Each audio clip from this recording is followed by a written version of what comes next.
Hello students, welcome back to Elite Tutors. चलिए इस video में हम शुरू करने वाले हैं दूसरी इकाई का चैप्टर नंबर 4 पाठ क्रमांक चौथा। कविता है ये जिसका नाम है छापा।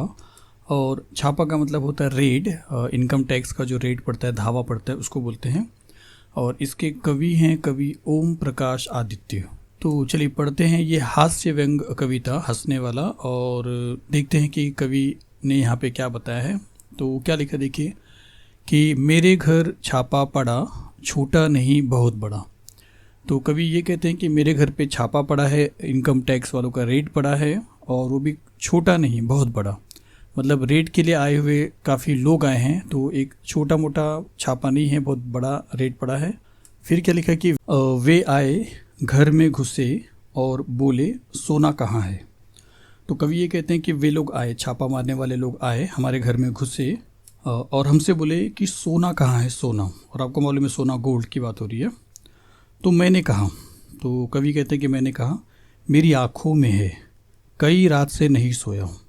तो इतने इस तरीके से जवाब दिया। एक हास्य समझिए, आप अगर हंस सकते हो तो हंस लीजिए कि मेरी आँखों में है। मतलब अगर आप सोने की बात कर रहे हो तो सोना जो है वो मेरी आँखों में है, क्योंकि मैं कई रात से नहीं सोया हूँ। वे रोष में आ गए, मतलब गुस्से में आ गए, क्रोध में आ गए, क्योंकि इस तरीके का जवाब सुने और वो गुस्से में आ गए। तो वे रोष में आकर बोले स्वर्ण दो स्वर्ण। तो स्वर्ण, यहाँ पे स्वर्ण का मतलब सोना होता है। यहाँ पे जो सोना बोला जाता है, जिससे कवि ने कुछ अलग दिशा दे दी, तो उन्होंने बोला कि स्वर्ण। तो उन्होंने बताने की कोशिश की कि शायद से तुम्हें समझ में नहीं आ रहा है, तो स्वर्ण दो, सोना दो। तो वे रोष में आकर बोले, वो क्रोधित होके बोले, गुस्से में आके बोले कि स्वर्ण दो स्वर्ण। तो स्वर्ण और सुवर्ण दोनों का उच्चारण एक जैसा है, तो उन्हें फिर से फंसाया कवि ने और बोला मैंने जोश में आकर कहा। उन्होंने रोष में बोला, तो मैं जोश में आके, तुरंत जोश में आके कहा। तो मैंने जोश में आकर कहा सुवर्ण मैंने अपने काव्य में बिखेरे हैं, उन्हें कैसे दे दूं। तो सुवर्ण का जो दूसरा अर्थ है, इस तरीके के सुवर्ण का, देखिए दोनों की अक्षर में फ़र्क है, तो वो होते हैं सुंदर अक्षर। तो उन्होंने स्वर्ण की बात किया, सोना से हट के सुवर्ण बोलने की कोशिश किया। तो कवि ने उन्हें सुवर्ण करके संबोधित किया और बोला सुवर्ण मैंने अपने काव्य में बिखेरे, मैंने जितनी भी कविता लिखी उसमें मैंने अपने सुंदर सुंदर अक्षर को बिखेर दिए हैं, उन्हें मैं कैसे आपको दे दूँ। अब क्या था, वे झुंझला कर बोले, अब वो भड़क कर बोले तुम समझे नहीं, हमें तुम्हारा अनाधिकृत रूप से अर्जित अर्थ चाहिए। तो अर्थ चाहिए, तो अर्थ को एक बार लेके समझ लेते हैं पहले। जैसे सोना और सुवर्ण, उसी तरह अर्थ को एक बार समझते फिर ये मीनिंग भी समझेंगे। तो उन्हें अर्थ चाहिए था। तो कवि ने क्या कहा कि मैं मुस्कुरा कर बोला अर्थ मेरी नई कविताओं में है, तुम्हें मिल जाए तो ढूंढ लो। मतलब मैंने ऐसी बहुत सारी कविताएं लिखी हैं जिनके अंदर बहुत अलग अलग अर्थ हैं, आपको अगर मिल जाते हैं तो आप ढूंढ के ले लो। तो देखिए अब यहाँ पे इसका मीनिंग समझते हैं कि हमें तुम्हारा अनाधिकृत, अनाधिकृत मतलब गैर कानूनी, जो आधिकारिक न हो, मतलब जिसको आप अधिकार स्वरूप में कमाए ना हो, गैर कानूनी तरीके से आप कमाए हो। तो वो यही कह रहे हैं इनकम टैक्स वाले कि हमें तुम्हारा अनाधिकृत रूप से अर्जित अर्थ, अर्जित मतलब कमाया हुआ, और अर्थ मतलब धन, मतलब हमें वो कमाया हुआ धन चाहिए जो आपके पास अनाधिकृत है, मतलब आपके पास गैर कानूनी है। तो अर्थ सुनने के बाद कवि ने जवाब दिया कि अगर तुम्हें अर्थ चाहिए तो कवि ने मुस्कुरा कर बोला कि अर्थ तो मेरे नई कविताओं में आपको मिलेंगे, बहुत सी कविताओं में अलग अलग अर्थ मिलेंगे, तो तुम्हें मिल जाए तो तुम ढूंढ लो। तो कवि की किस तरह के मज़ेदार जो जवाब है आप देखते चलिए। आगे चलते हैं। फिर यहाँ पे फिर देखिए वो क्या हुआ, वो ज़्यादा वो हो गया, तो कड़क कर बोले, ऊंची आवाज़ में बोले, तेज़ आवाज़ में। वे कड़क कर बोले चांदी कहाँ है। कड़क कर बोलना मतलब तेज़ आवाज़ में बोलना। अब चांदी पे आ गए वो लोग। मैं भड़क कर बोला, तो उनका कड़कना तो मेरा भड़कना। मैं भड़क कर बोला मेरे बालों में आ रही हैं धीरे धीरे। मतलब वो जो चांदी आप बोल रहे हो, सफ़ेदी, वो चांदी जो है सफ़ेद कलर के जो बाल हैं वो मेरे, या ऐसा समझिए कि चांदी जिस तरह सफ़ेद टाइप का दिखता है, सिल्वर टाइप का, सफ़ेद टाइप का, उसी रंग के जो बाल हैं वो मेरे बाकी के बालों में आ रहे हैं, काले बालों में भी आ रहे हैं, सिर पर आ रहे हैं। तो वे कड़क कर बोले कि चांदी कहाँ है। तो मैं भड़क कर बोला कि मेरे बालों में आ रही है धीरे धीरे। वे उद्भ्रांत होकर बोले, मतलब हैरान हो गए, चकित हो गए, ये क्या अजीब अजीब जवाब दे रहा है।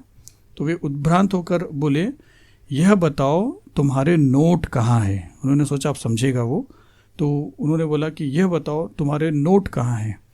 तो राइटर ने कवि ने कितना अलग जवाब दे, देखिए कि परीक्षा से 1 महीने पहले करूँगा तैयार। मतलब अगर नोट की बात करते हो, जो नोट्स आप लिखते हो नोट्स, तो कवि ने ये बताया कि तुम मुझसे नोट पूछ रहे हो तो मैं नोट अभी कैसे बताऊंगा, जब मेरी परीक्षा होगी, जब मेरा टेस्ट आने वाला रहेगा तो उसके 1 महीना पहले मैं उसे तैयार करूंगा। अब तो हद हो गई, वे गरज कर बोले, मतलब चीख कर और ज़्यादा आवाज़ निकाल कर, हमारा मतलब आपकी मुद्रा से है। तो मुद्रा का मतलब होता पैसे, सिक्के। मैं लरज कर बोला तो मैं कांप कर बोला। जब वो चिल्लाए तो मैं कांप गया, मेरे चेहरे में कपकपी आ गई। मुद्राएं आप मेरे मुख पर देख लीजिए। मतलब मुद्रा यहाँ पे है मुख का भाव, लुक ऑफ ए पर्सन। मतलब घबराने से या कांपने से जो चेहरे पे भाव प्रकट हो जाता है, उस भाव को भी मुद्राएं बोलते हैं। तो उनके गरजने की वजह से कवि लरज गया, कांप गया, तो उसके चेहरे का जो भाव है वो अलग हो गया। तो उन्होंने बोला, जब गरज के कि हमारा मतलब है आपकी मुद्रा से है, तो मैं कांप कर बोला कि मुद्राएं आप मेरे मुख पर देख लीजिए। वे खड़े होकर कुछ सोचने लगे। इतना सुनने के बाद अब वो खड़े हो गए और कुछ सोचने लगे। और चलिए आगे देखते हैं। फिर शयन कक्ष में घुस गए। शयन कक्ष मतलब बेडरूम में चले गए। मतलब इतना सुने और फिर उसके बाद कवि से कोई सवाल नहीं किया और वो चले गए शयन कक्ष में, मतलब बेडरूम में। और फटे हुए तकिए की रुई नोचने लगे। मतलब वहाँ पे जो तकिया था, पिल्लो जो था, वो भी फटा हुआ था। मतलब कवि कहता है कि हमारी परिस्थिति इतनी खराबी थी और उस पे ये किसके बोलने पे ये लोग हमारे घर पे छापा मारने को चले आए। तो और फटे हुए तकिए, इसलिए तकिए की भी हालत बता रहा है कि तकिया खुद भी फटा हुआ है। उसके अंदर की जो रुई होती, कॉटन जो होती है, कपास, कापूस, उसको वो लोग नोचने लगे, निकाल कर चेक करने लगे। एक रुई को, कॉटन को निकाल कर फेंक कि अंदर कुछ है तो नहीं, वो चेक करने लगे। उन्होंने टूटी अलमारी को खोला, फिर उसमें कुछ नहीं मिला उनको। तो टूटी हुई जो अलमारी थी, कबर्ड, उसको खोला, रसोई की खाली पीपियों को टटोला और किचन रूम में गए और वहाँ पे जो खाली पीपियाँ थी, मतलब डब्बे थे, एक प्रकार के डब्बे थे, उनको भी टटोला मतलब तलाश किया। तो उन डब्बों को भी तलाश किया, पर मतलब एक एक चीज़ बताया जा रहा है कि रुई को नोच दिया फटे हुए तकिए से।